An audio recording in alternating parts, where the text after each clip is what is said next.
There is no government in the Ukraine at the moment, and the opposition is deeply divided. Are you confident there will be a provisional government by the end of the weekend, or within a few days at least? Well, I hope, of course, that very quickly there will be. There is a moment of opportunity now for the Ukraine after those terrible scenes, the horrific bloodshed of a few days ago. There is an opportunity, but there are still many dangers, of course. As you were discussing earlier on your programme, the political situation, even among the opposition, is very complex. It's clearly been a very divided country. The position and whereabouts of Mr. Yanukovych are not clear as we speak. So there are many dangers, but it's urgent that they get on to form that inclusive government, a government of national unity in effect. It's urgent that they agree the Constitution, that they confirm their constitutional arrangements for elections coming up, which they have declared for May.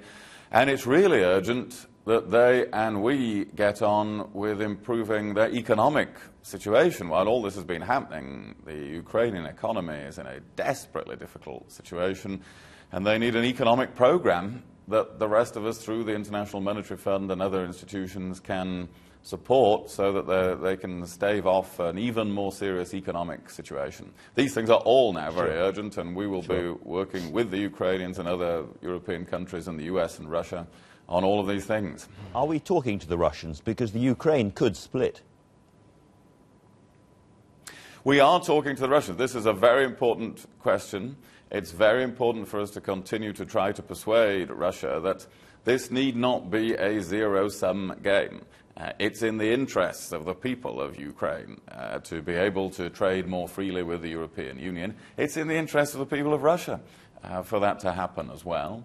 The Prime Minister spoke to President Putin about this on Thursday. I will be talking to Foreign Minister Lavrov of Russia tomorrow.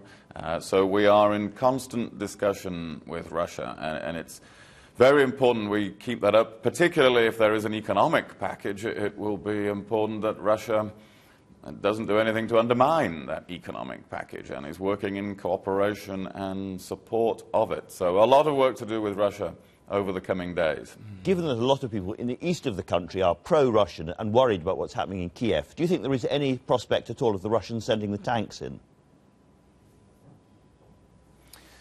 Well, we don't know, of course, what Russia's next reaction will be. We do know that Russia, as well as the United States, said a few days ago that they would get behind the deal that had been made. That deal has now been overtaken by events.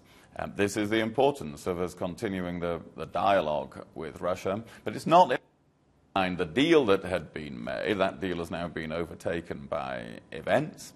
This is the importance of us continuing for the internal situation to get even worse. And any external duress, sorry, just to finish this point, any external duress on Ukraine, any more than we've seen in recent weeks, would make any of those things more likely. So it's not in the interests of Russia. I'm slightly surprised, nonetheless, to hear you sound slightly equivocal. There could be a Russian intervention, you appear to be suggesting.